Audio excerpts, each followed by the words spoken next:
Hello and welcome to Jackson's Job. This is the place where things can and often go wrong while baking. You'll see how to fix recipes when they go upside down and how to avoid those common mistakes. Today we're going to learn how to make an egg yolk cake. Here are the ingredients you'll need if you want to follow along. Please preheat your oven to 350 degrees Fahrenheit or 180 degrees Celsius, and let's start baking.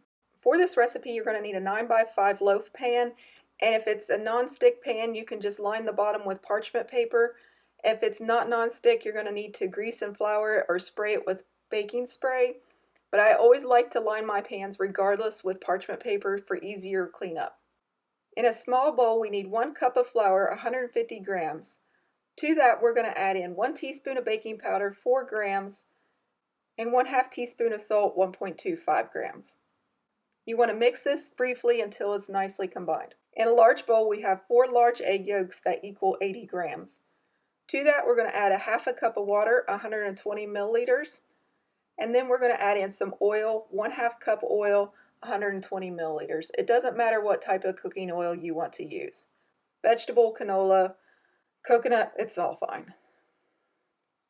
Then you're going to add 1 teaspoon of vanilla, 5 milliliters, and we're going to mix this on a medium speed until it's nice and combined and it's fluffy like this.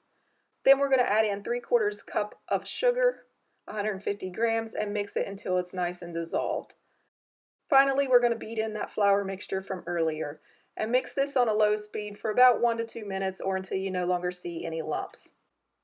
It'll be a nice thin batter like this. You're going to pour it into your pan that you prepared earlier and you're going to bake it 45 to 55 minutes.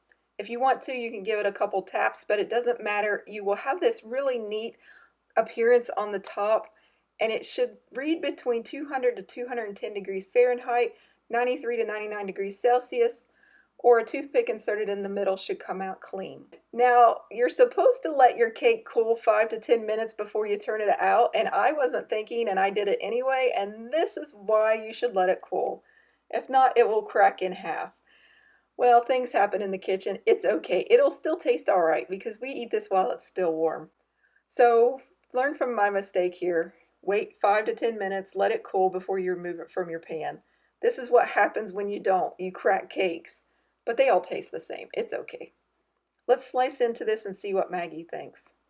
She really enjoys it. One of these days, guys, I'll figure out how to angle the camera better so you can see the pure joy on her face. She's such a good dog. I hope you enjoyed this recipe. Thank you for watching, and as always, happy baking.